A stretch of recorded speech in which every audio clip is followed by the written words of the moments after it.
Welcome to From the Shed End with myself, T.Dot. As always, thank you very much for joining me. Now, before we get into the content, please go and subscribe to the channel. Let me know your thoughts in the comments as well about what we'll be discussing on this channel. We're talking about transfers. We're talking about all the latest stuff that's happening within the club.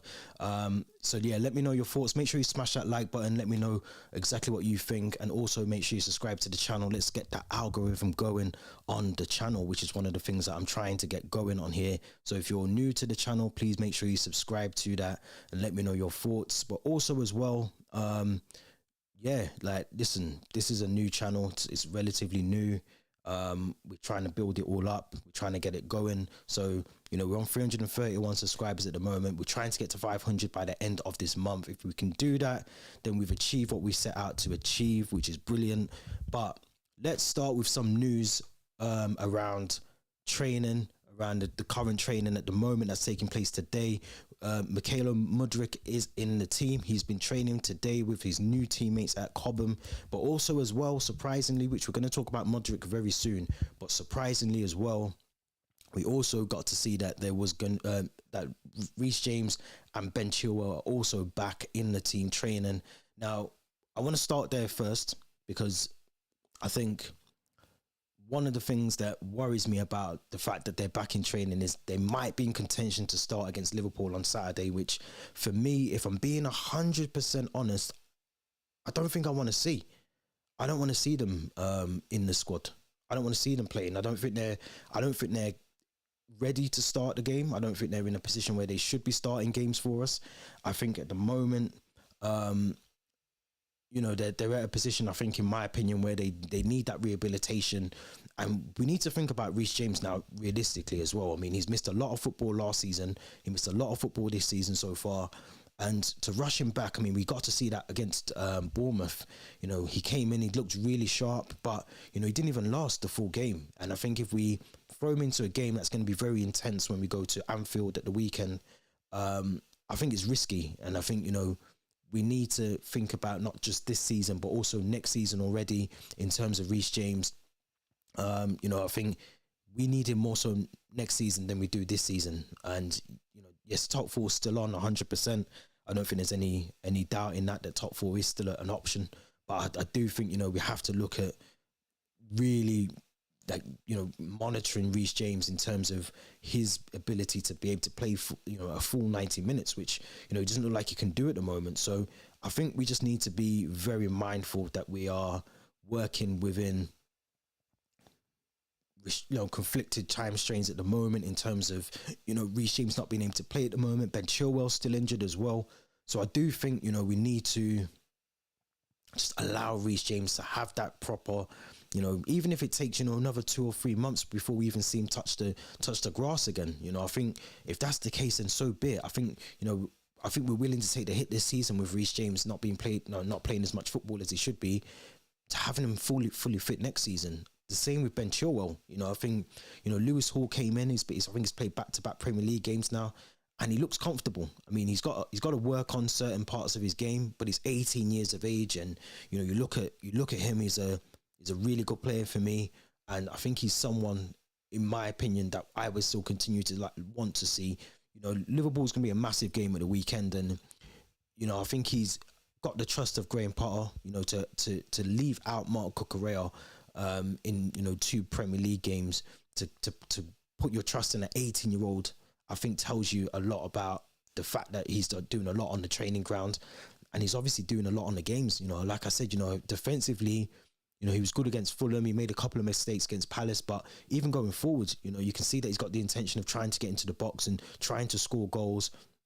And I think, you know, at the end of the day, I think Lewis Hall's a prime example of, you know, just getting your head down, training, doing it the right way, not making too much of a fuss, and just going about your football the right way.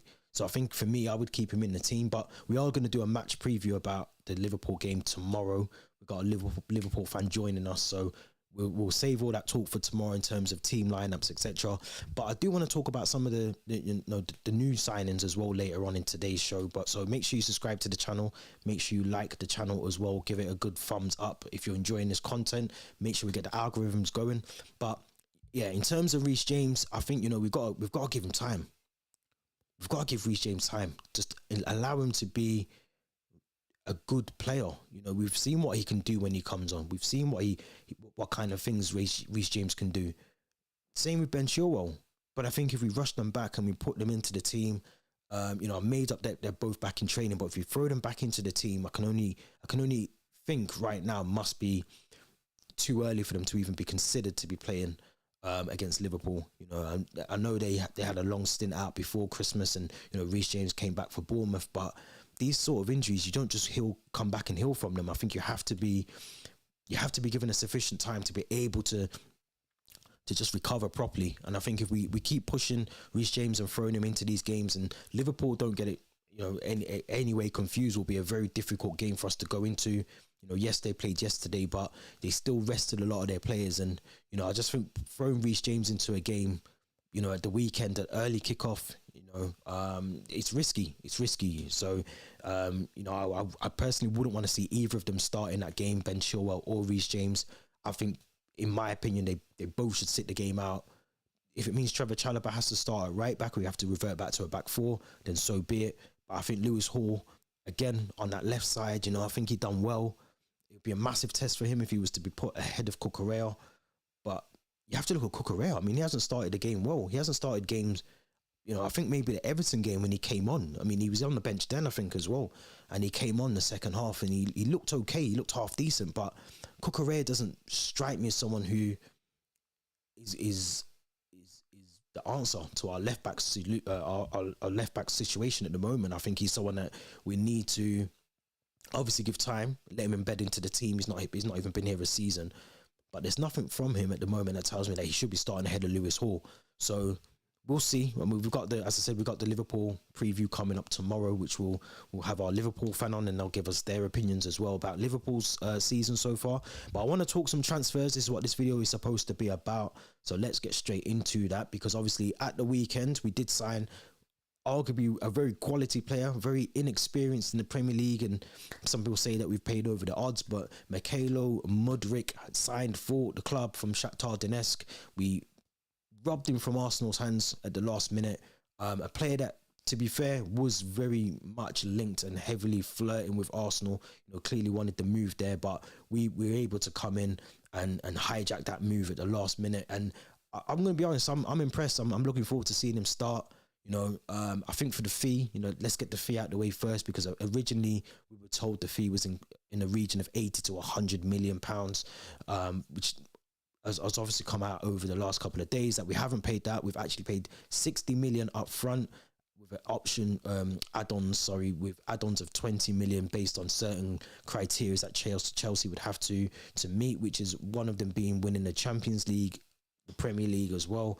So there's certain clauses within the transfer that would obviously increase it to that level of maybe 80 million. But I think for Mudryk, I think this is a brilliant signing for us. You know, I think, as I said on the podcast episode we did with Theo earlier in the week, I don't really know much about him. I mean, I remember watching the the Celtic game, when he played for Shakhtar, and he told him a new arse, you know. And I think he's someone that we need in that team on that left side, something that we've been missing, someone with a bit of pace, acceleration. He's able to leave defenders stood still. You know, the pace of him is frightening. He likes to feint in and, you know, play between the channels, look for that pocket of space as well. But from what I've been reading and from what I've been told, and, you know, some of the conversations I've been having, you know, he's predominantly played on the left side of the attacking midfielders. Someone who likes to take on defenders, likes to try and shoot. That's another thing that he's been working on, you know, trying to score goals. And, you know, even at Shakhtar, you know, I've been told that he's someone that, you know, would stay behind after training and work on his shooting and work on his dribbling and work on, you know, putting crosses into the box. So, you know, that tells us someone that's keen and eager to sign the deal, you know, and want to work with Chelsea. And he's bought into the Chelsea way of doing things. You know, we might not actually get top four next season, and he's still signed the deal, you know, for 8 years at the club, which is a massive thing. You know, when you think about there's other options, you know, Arsenal clearly look like they're going to get top four, get Champions League football next season, potentially could go on to win the Premier League this season as well. And, you know, whatever Todd Bowley and Graham Potter and, you know, all the technical directors and everyone else are involved in the negotiations, whatever they've said to him, he's clearly bought into, you know. So obviously, you know, the same offer that we was made by Arsenal was made by Chelsea. He decided to join Chelsea, and I'm looking forward to seeing him. You know, I think he's a new addition. He's a young player, 22. Some will say that he's unproven at the very top level. You know, very disrespectful to Ukrainian football, which is a very good caliber and a crop of players amongst it as well. In my opinion, you know, I think there's a good league.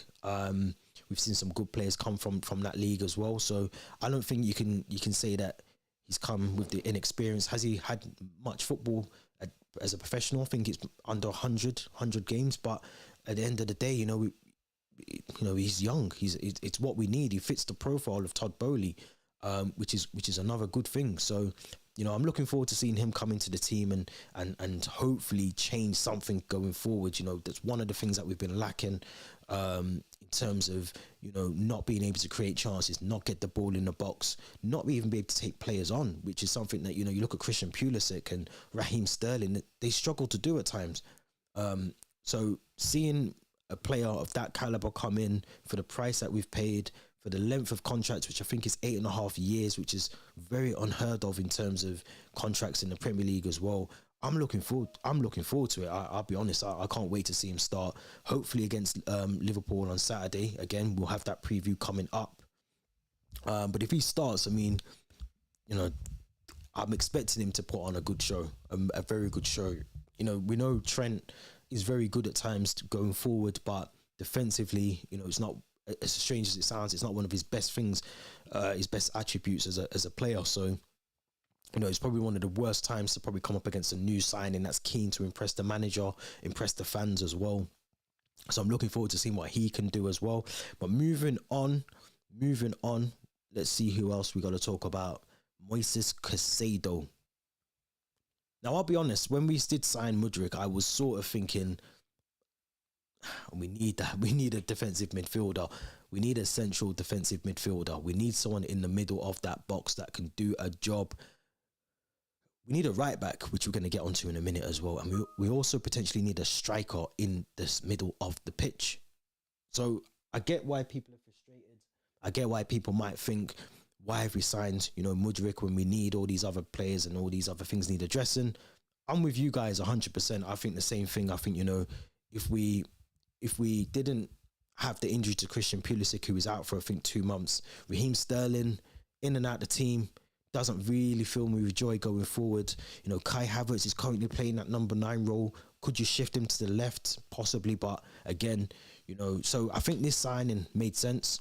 And I think CAICEDO coming in would be another good signing for us. I mean, you know, he's worked under Graham Potter before. I think he was recalled back from his loan as well, one last season. So, look, this is a player that for me personally, I think we have to go all out for now.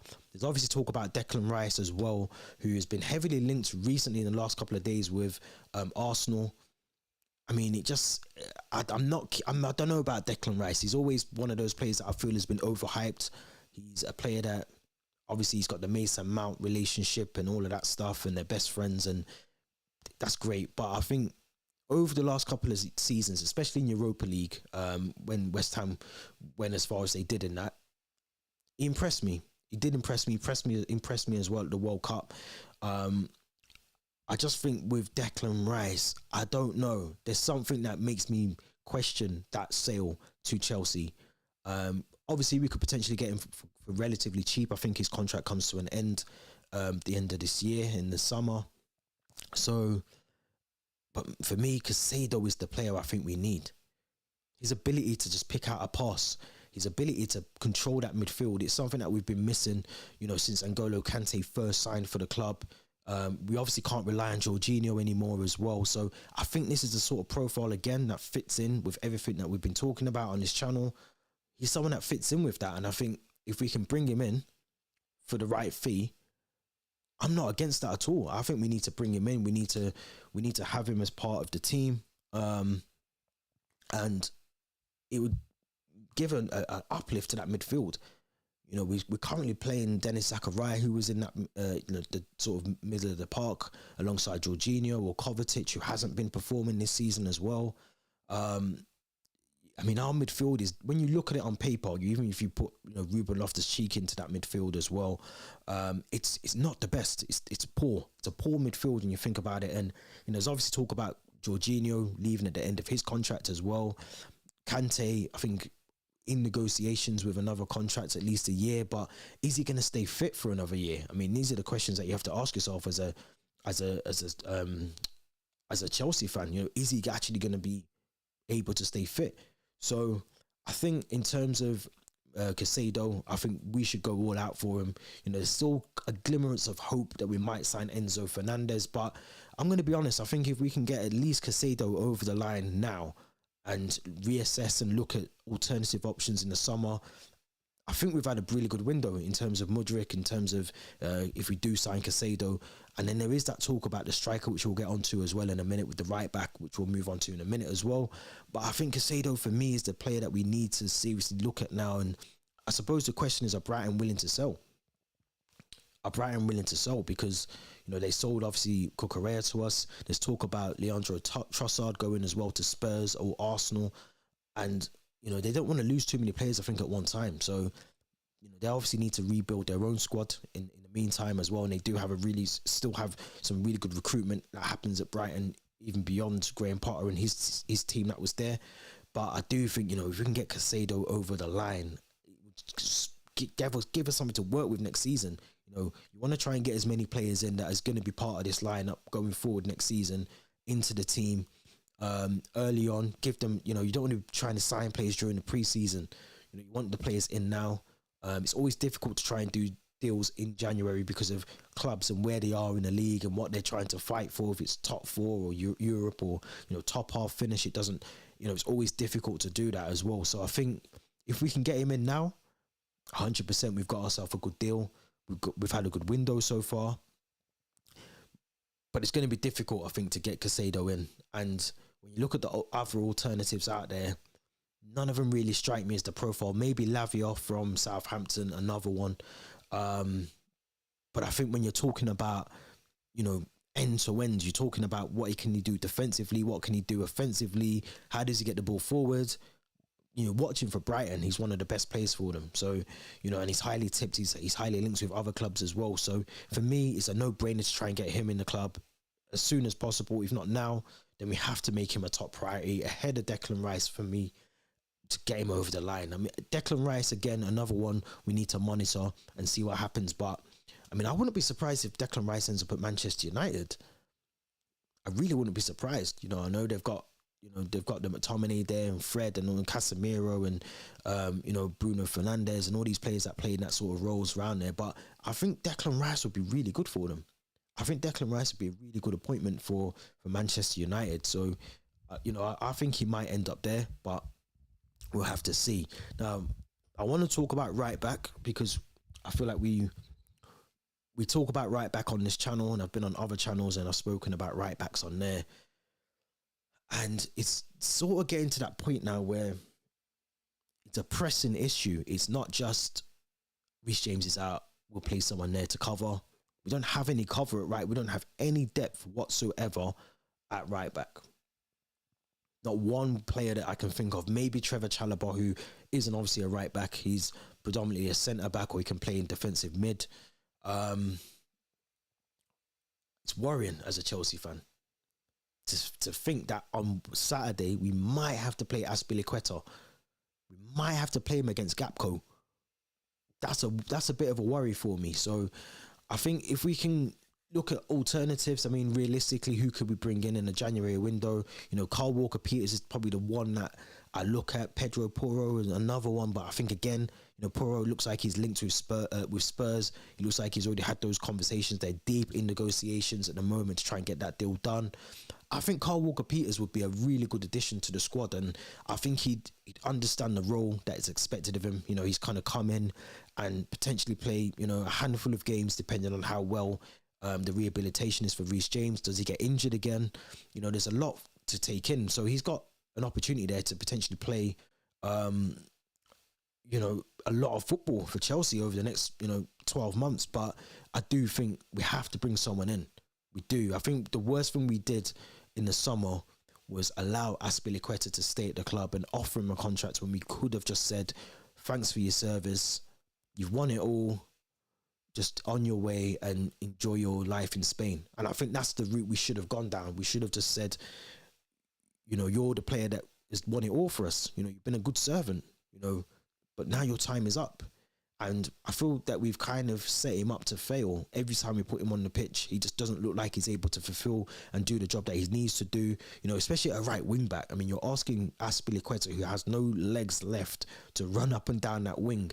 It's crazy to me. So I think, you know, we do need to bring someone in this window. We have to bring in a right back. That, to me, that's more, this month is more of a priority than midfield.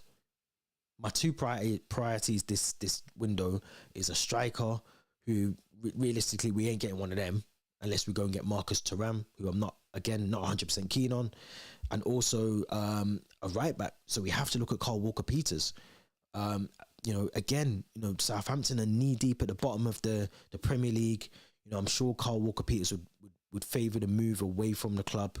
And yeah, you know, I just think he's a good addition. I think he'd be a good squad player. We could get him relatively cheap as well.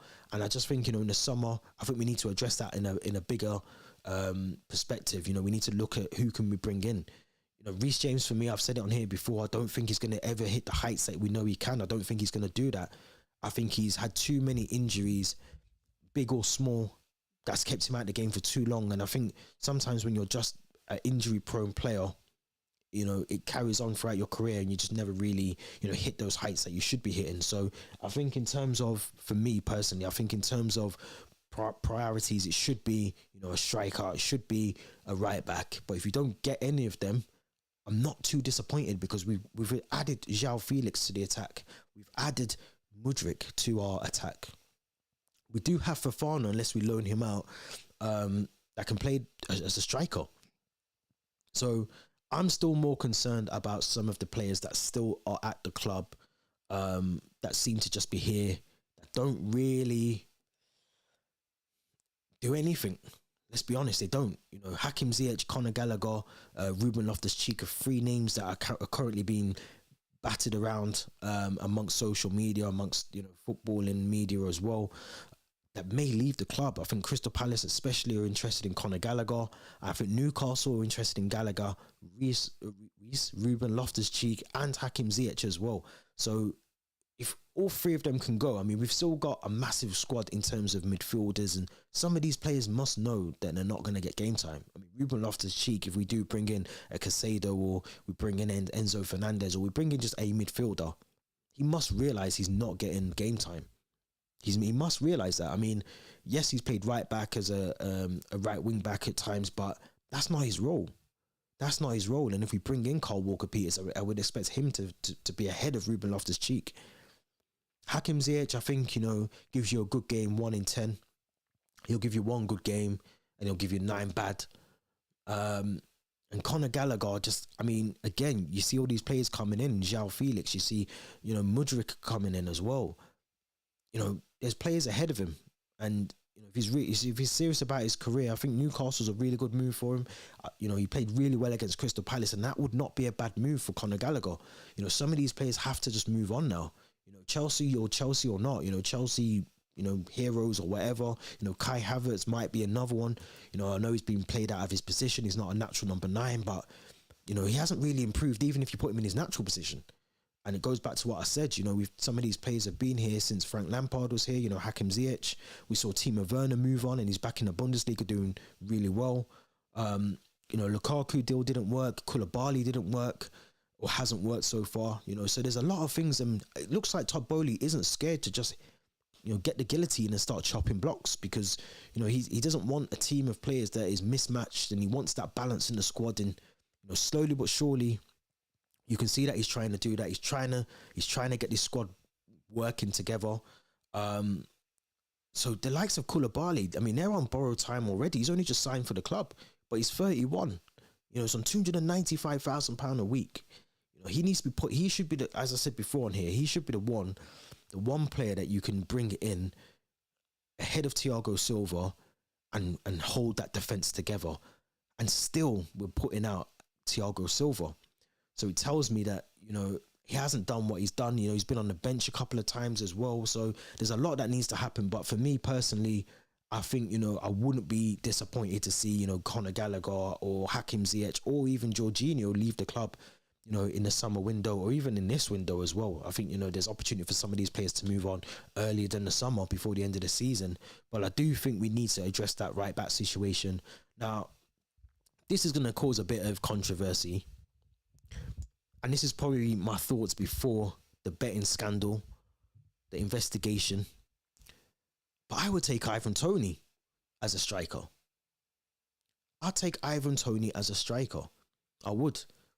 I'd have him in the team. I think he's a brilliant goal scorer, brilliant penalty taker. Now, there's two things about the Ivan Toney situation. Now, Brentford potentially might want to hold on to him, regardless of whatever ban he gets from the FA.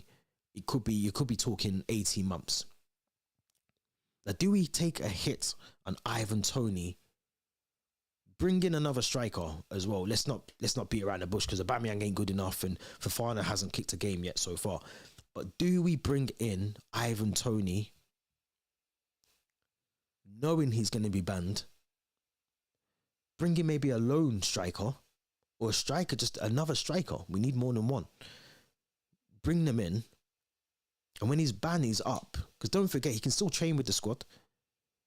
He should be able to still train with the squad. If he can, he's still going to be playing with the squad and playing in and learning how the team works. But Ivan Toney for me is a steal. And if Brentford were willing to sell him, I'd buy him tomorrow, because he's a really decent striker. He's someone that I just look at and I think, what a player. Another player for me is Mitrovic, but he doesn't really fit the way that the profiles of the current players that are coming through the door are as well. And the thing with Mitrovic as well and Ivan Toney is they're both Premier League experienced. They've both played in the Premier League, and I think sometimes when you get a striker that's come from another league, or, you know, across Europe or across, you know, America or South America, they come into this team and it doesn't always work. They can't handle the pace. They can't handle the intensity. So I think with Mitrovic, we know he can do that. I've watched him, he can do it. Ivan Toney can do the same. Now, we've got to mention Nkunku as well, who looks like it's a done deal already. Papers were signed ages ago. He's got to come into this team as well. So when you think about the attacking, you want someone who's clinical in front of goal, because whoever's in front that playing at number 9 role, they're going to get chances. They're going to get chances to score goals. And I think if we bring in someone like Mitrovic or someone like Ivan Toney, that caliber of player, someone who knows the model of what we're trying to do, we can bring someone like that in through the door. I think we're set up. We're set up. Now, Gvardiol is another player that I think we should look at in the summer as a centre back if we do end up getting rid of Koulibaly. Now, if we have Gvardiol and Wesley Fofana as our centre backs with Trevor Chalobah, Reece James, Carl Walker-Peters, Ben Chilwell, Lewis Hall, you'd have CAICEDO, Mateo Kovacic potentially, maybe even a Declan Rice, we don't know, in your midfield. You probably need another midfielder there as well. But then you have Mudryk, potentially João Felix if we extend the loan or we potentially buy him. And Nkunku, you'd have Mason Mount still there potentially as well. Sorry, and you'd have N'Golo Kante midfield as well. You'd have Mason Mount. You could even bring in another player as well. You could even bring in another right-sided attacking midfield player. Going forward, you're going to need strikers. And I think that's where we're crucially looking for a striker. Because Aubameyang, I think, will leave. I think Fofana, unless he's given a green light in the next couple of weeks or so, I can't see him breaking through this team. I think he'll go on a loan at least. Obviously, we've got the youngster from Vasco da Gama, but I think again work permits will mean that he won't even play next season as well. We need to look at strikers quick, and there isn't many decent out and out strikers. There isn't many. You know, you look at like Haaland's, Lewandowski. Like I said, you know, even like an Ivan Toney or a Mitrovic. There isn't many strikers where they're just there to bang the ball in the back of the net. Because a lot of teams now, they don't play with an out-and-out number 9. You know, they play with a false 9 as they like to call it. And, you know, I think we need one. We need someone who can score goals. One of our things is we don't create chances, which I think will change with Nkunku when he signs, with João Felix if he stays at the team, and also with Mudryk coming in as well. There will be chances for a striker to come in and score goals. So I think we just need to find the right one. We just need to find the right one, is what I'm saying. But this has been T.Dot from the Shed End. Make sure you subscribe to the channel. Let me know your thoughts in the comments about who we should sign, who we shouldn't sign as well. Should we sign Declan Rice? Should we sign CAICEDO, who is my top list of priorities alongside Carl Walker-Peters, or another right back as well? Pedro Porro, as I said, has been mentioned with the club. Either or for me, but we need to prioritize striker and right back at the moment as well, in my opinion. We will talk about goalkeepers another time, but just very, very quickly, Edouard Mendy is not fit enough, good enough to be in the Chelsea lineup. He's rejected a new contract as well. Let's not forget that. And Kepa looks like the Kepa of old again. Looks like the confidence has run out and he's back as where he was before. So let me know your thoughts about the goalkeeper situation as well. Should Selena get a chance in goal, or Marcus Bettinelli anytime soon? Or do we need to go back in and maybe look at another goalkeeper as well? So let me know your thoughts in the comments. Don't forget to subscribe. Hit the like button as well. This has been T.Dot. Until next time, stay safe and thank you very much for watching.